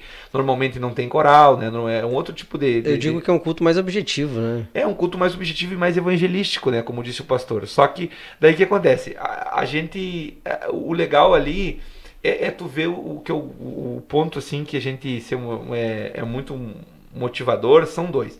O primeiro é a questão dos testemunhos, né? Que a gente ouve testemunho de curas, de milagres, de restauração familiar, de casamento, de libertação de vício, coisas assim extraordinárias, né? O nosso momento do clamor é um momento muito forte ali, né? Que tem pessoas que já me falaram várias, eu venho esperando aquele momento do clamor. Pessoas dizem, irmão, às vezes eu estou orando em casa e eu tenho dificuldade de orar, mas naquela hora que estão orando, que as irmãs da intercessão começam a andar nos corredores, orar ali, olha aquela hora ali, é hora especial para mim, né? Então, tipo assim, ó, tem isso que é uma coisa muito especial, né, que acontece nesse culto. E a outra, irmão Nemoel, é a adesão dos irmãos que já têm uma história, uma identificação com aquele culto e que se dedicam ali, sabe? Tem irmãos que já vêm da época do culto à Vitória e da Tarde da Bênção, outros começaram agora há pouco a vir, mas assim, ó, vestem a camiseta, sabe? A gente diz assim que a gente é uma equipe pequena, mas uma equipe de pessoas assim que vestem a camiseta mesmo. E eu louvo a Deus pela vida dos irmãos que estão ajudando, as irmãs da intercessão, as irmãs da portaria, os músicos, os obreiros, sabe? Todas as equipes ali, né? A Larissa, às vezes a Vitória que ajuda também quando a Larissa não pode na questão das fotos. Enfim, todos os irmãos que cooperam estão ali quinta-feira de pé trancado, né? Então, tipo, às vezes o dia amanhã é uma correria, assim, eu chego assim na tarde, né? Já quando eu vejo já tá na hora do culto. E eu venho assim, os irmãos já estão ali, já estão te cumprimentando, as irmãs da portaria ali, né? Já te cumprimentando, olha aquela alegria e tal. É uma coisa que um vai motivando os outros, sabe? E aí Deus vai operando. Às vezes Deus opera no clamor, às vezes até no começo ali, né? Às vezes a pessoa chega com dificuldade, já tem uma irmã da intercessão para orar, já começa a orar no começo, sabe? O culto assim, nem começou, já está orando, né? Então é algo assim, bem assim, voltado a ver Deus operar, a ver Deus agir. Nós queremos ver Deus fazer alguma coisa aqui no nosso meio, né? Amém. Joab, eu sei que tem vários jovens que ou já pregam, ou outros que têm o desejo de pregar, e que, querendo ou não, você acaba influenciando esses jovens, né? E muitos te seguem nas redes sociais. Eu sei que você tem um grupo do WhatsApp que tem uma boa parte que fazem parte, estão ali, que tu passa algumas coisas para eles ali, né? Mas o que tu diria para eles hoje, né? Uma palavra de incentivo para eles. O que tu diz? Olha, né? Siga, pare, olhe, pense. Não, eu acho assim, Mônica, eu acho que Deus, ele tá levantando aqui nessa fronteira uma geração de pregadores assim como nunca antes vista, né? Como nunca antes vista. Às vezes, quando a gente anda por outras cidades e tal, e já são mais de 10 anos, são andando assim fora da cidade, são mais ou menos uns 13 anos, né? E aí tu vai vendo um aqui, um ali, tu vai vendo que normalmente há carência de pregadores nas igrejas. Normalmente a parte mais incentivada é a parte musical, né? Tem muitos músicos, grupos, né? O pessoal que toca muito. Mas para pregar é uma luta, né? Para encontrar alguém para pregar, assim, alguém que... E aqui em Uruguaiana é o contrário. Aqui em Uruguaiana tem também a parte musical que está sendo muito bem expandida, muito bem, né? A orquestra está uma maravilha. Mas a questão da pregação também se diferencia, porque Deus está levantando, durante esses anos aí, Deus vem levantando muitos jovens, né? Com aquele desejo de pregar, de estudar, de conhecer, de saber, sabe? Como a gente diz no ECOI, tudo começa com uma pergunta, nós temos que ter o ponto de interrogação na cabeça de querer saber, de querer buscar, e esses jovens têm buscado o conhecimento, saber e tal, sempre buscando, e assim, ó, eu vejo que Deus vai assim, ó, vai fazer as bases, né, dos ministérios de cada um florescer e crescer progressivamente, entendeu? É uma coisa que vai acontecer, porque Deus ele tem colocado assim o principal, que é a semente germinado, a semente do evangelho, no sentido deles buscar. E a Bíblia diz que quem busca acha, quem bate a porta se abre, quem procura encontra. Então, tipo assim, ó, começa com esse desejo. E eu vejo que eles meio se incentivam uns aos outros, né? Isso é importante, né? Ter pessoas para se incentivar, para buscar, para... Isso é uma coisa... E eu acredito muito assim, ó, que Deus está fazendo algo especial, que nós já estamos vendo, né? Agora, por exemplo, faz 2 Fronteiras para Cristo, né? Que é o nosso evento principal aqui da fronteira, que tem os jovens pregando, né? E todos os jovens que pregaram ali falaram com muita ênfase, com muita graça, com conhecimento, entendeu? Mensagens assim que realmente, mensagens bíblicas, e você vê assim, ó, o crescimento, né? Alguns jovens já mais antigos ali eu venho acompanhando, né, o crescimento, assim, o desenvolvimento, a forma que estão se desenvolvendo, e a gente pode dizer que eles estão em ascensão, né, em crescimento, e a gente só pode louvar a Deus por isso e dizer que permaneçam, né, dizer que permaneçam. Eu sempre que tenho oportunidade de comunicar com eles, às vezes eles vão lá no escritório, às vezes a gente conversa na igreja, às vezes estão procurando livro e tal. Eu fico feliz a cada pergunta, a cada vez que eles vão lá, tô lendo um livro, por exemplo. O que tu acha do livro tal, da Bíblia? Tu já leu essa? Tu viu essa que lançaram? Enfim, são coisas que eu fico muito feliz, porque mostra que eles estão criando raízes, que eles estão criando base, né? E ministério é a palavra. Hoje nós vivemos uma decadência nos púlpitos da palavra. Você fala de muita coisa, você conta muita história, você fala muito de que alcançou, muito de questão de rede social, de seguidor, você usa muito tempo para divulgação, para várias coisas, e a palavra, que é o principal, tem ficado em segundo plano, né? E eu louvo a Deus aqui porque eu tenho visto cada vez mais jovens que ocupam o tempo da pregação pregando a palavra, entendeu? Ocupam o tempo da mensagem falando de Deus, falando de Cristo. Isso é primordial, né? A palavra ser restaurada no nosso tempo é primordial para um avivamento. Se nós queremos um avivamento, nós precisamos, tudo parte da palavra. Todos os avivamentos que houve na história sempre partiram da palavra. E essa geração é uma geração que gosta da Bíblia.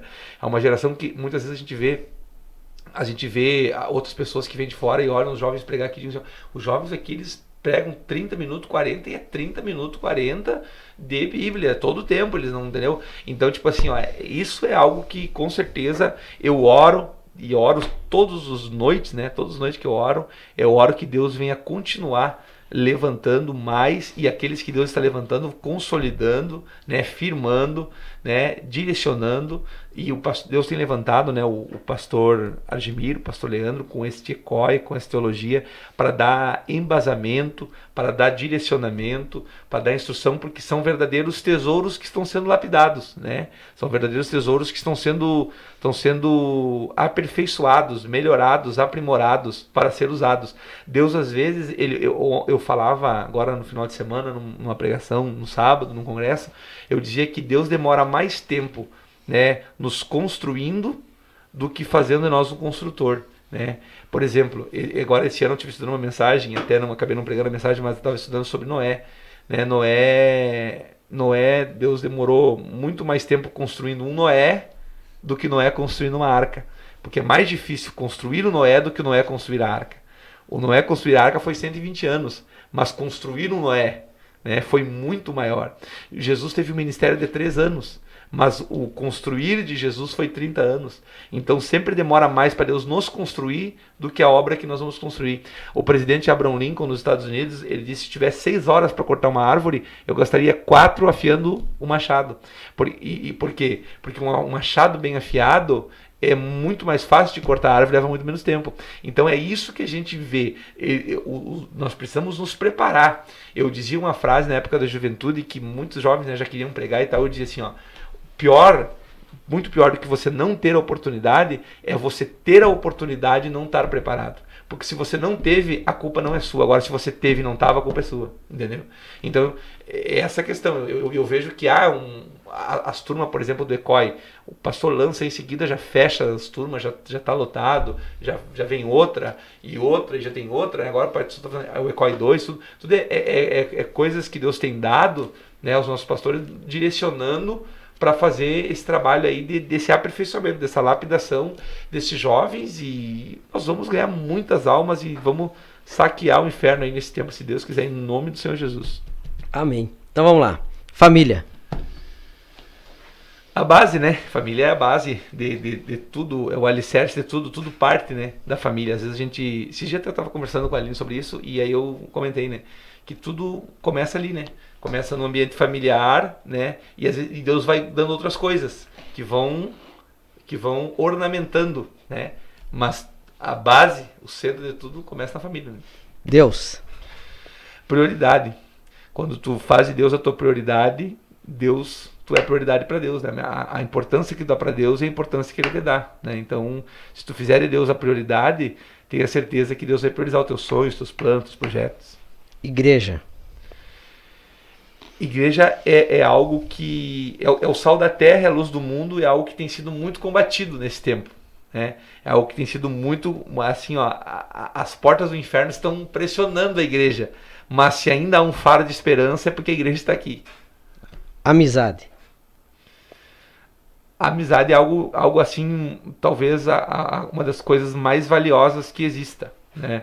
Que mostra que vale a pena, né? Tudo que os convívios, a situação, a amizade é uma coisa assim que dignifica uma pessoa, né? Quando encontra uma pessoa que é amiga, que tu pode contar, né? Às vezes a gente brinca e tudo, mas sabe que na hora que precisa pode contar com aquela pessoa, e tu saber que isso é uma amizade, né? E é muito raro de se encontrar. Quando se encontra é preciso valorizar. Ministério. Ministério para mim, pessoalmente, é algo assim muito pesado, né? Algo de um peso assim que quando eu comecei lá eu não tinha noção do peso que é, né?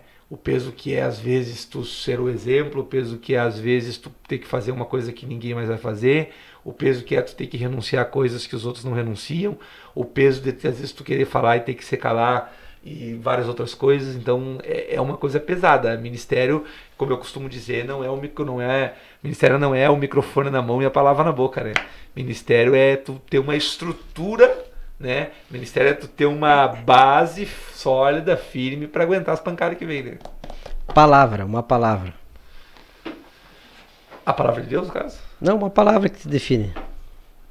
Poxa, isso é difícil. Uma palavra que define, eu acho que superação. Talvez seria uma boa palavra. Porque quase em todos os momentos, assim, quando eu tive sonhos e eu achei que era impossível chegar, eu tive que me superar, assim, ó, superar os limites. Quando eu pensei coisas, eu digo, mas isso aqui eu gostaria, mas quem está na minha volta não alcançou isso aqui, como é que eu vou alcançar algo que não tem alguém que tenha alcançado?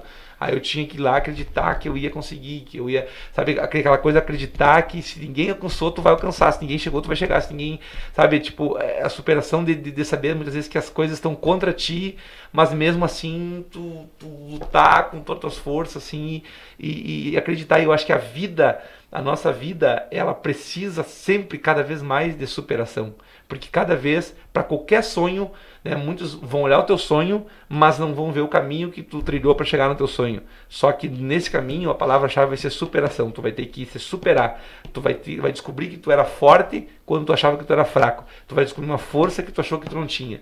Isso é superação. Um versículo. Salmo 103, o salmo de agradecimento. Bendiz a minha alma, Senhor, e tudo que é em mim bendiga o seu santo nome. Por quê? Eu sempre faço menção nesse versículo, porque nesse versículo nós louvamos a Deus por tudo, nós damos crédito a Deus por tudo, se alguma coisa de bom em nós é por causa de Deus, e nós lembremos do que Deus fez por nós para sermos gratos. Muitas vezes nós somos ingratos, né, por aquilo que Deus não fez, esquecendo daquilo que Deus fez. E aquilo que Deus fez certamente é muito maior do que aquilo que nós queríamos ou desejamos e que Ele ainda não fez. Amém. Tu trouxe a Bíblia, né, com um bom pregador, né? Uhum. E eu queria que tu, são uns poucos minutos, né, que tu deixe uma palavra aí para quem está nos assistindo. Fica à vontade, tá aberto o microfone para você. Olha, agora estamos em casa.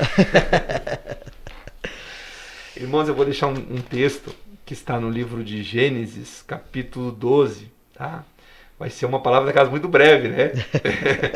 Gênesis 12, tá? O chamado de Abraão, que nos dá aqui uma lição, assim, eu gostaria de referir, né? Você falou, não estava preparado, tinha me avisado, hein? Então vamos lá. Gênesis 12 e versículo 1. Ora, disse o Senhor a Abraão: sai da tua terra e da tua parentela e da casa do teu pai para a terra que eu te mostrarei. Far-te-ei uma grande nação, abençoarei-te, engrandecerei o teu nome, e tu serás uma bênção. Irmãos, falar sobre Abraão é falar sobre alguém que está marcado nos anais da história. Abraão é o ícone da fé monoteísta. Abraão é um ícone para o cristianismo, para o judaísmo e para o islamismo. Abraão é um dos maiores referenciais de grandeza que tem na Bíblia. É Abraão. Abraão é conhecido como o pai da fé, né? E muitos gostariam de ter a fé de Abraão, só não gostariam de ter passado pelo que Abraão passou. Só que para nós termos, nós precisamos sermos, né? Nós precisamos passar pelas situações.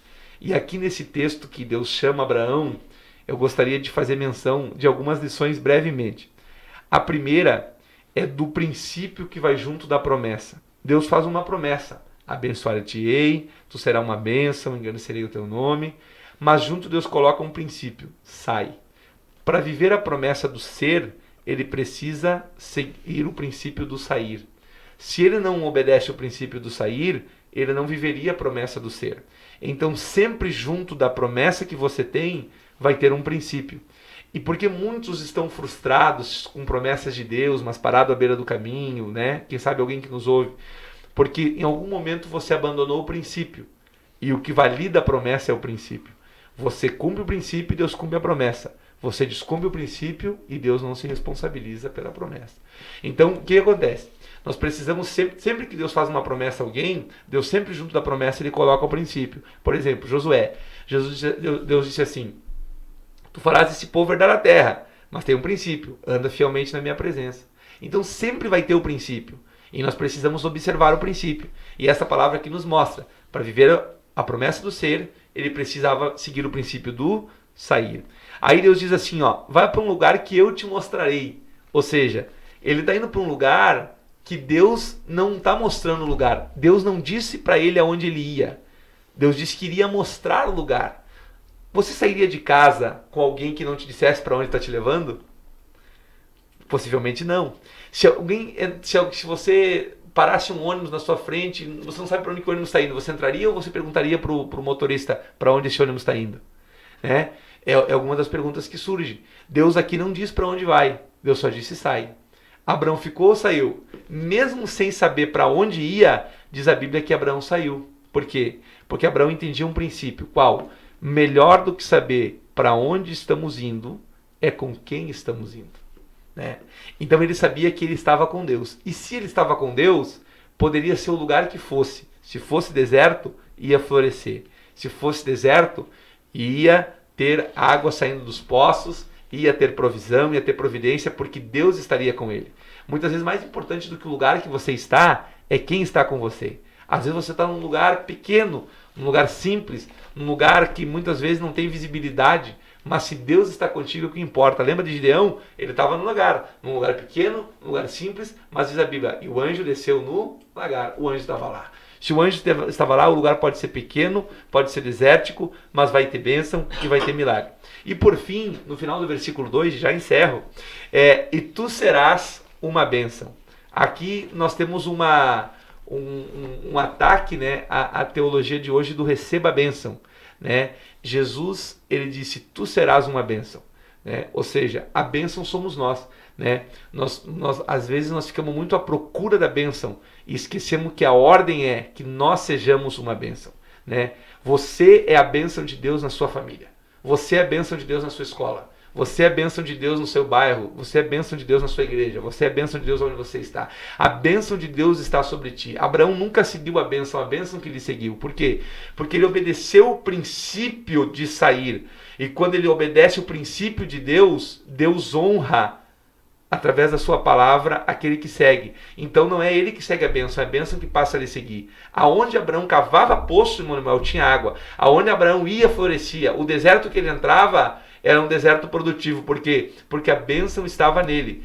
Deus disse, tu serás, tu serás, tu serás. Se tu sair, tu serás. Então Deus está dizendo para nós aqui nesse tempo, vamos ser a bênção.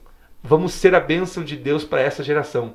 Talvez eu fale para muitos jovens, como você falou, pregadores, pessoas que querem fazer a obra de Deus. Seja você uma bênção. A bênção de Deus vai te seguir. Né? Nós não precisamos muitas coisas que têm sido penetradas na nossa teologia, né? Ou tentado entrar na nossa teologia para ter a bênção. Nós precisamos só seguir os princípios.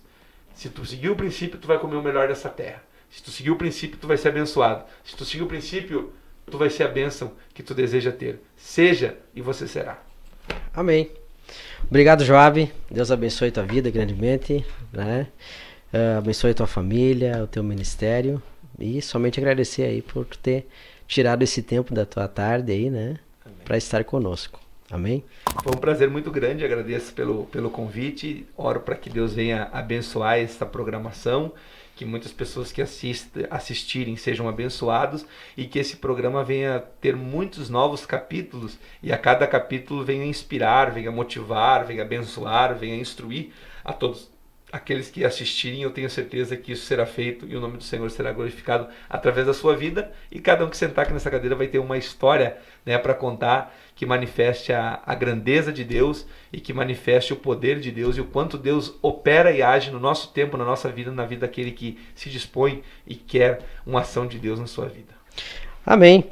Então aí chegamos ao final do nosso podcast, o episódio 2, né, Ouvindo Histórias. E repito, né, se você não nos segue ainda e não é inscrito no canal, se inscreva no canal, deixe o seu joinha aí, compartilha, comenta e seja abençoado e edificado. Um grande abraço e até o nosso próximo episódio.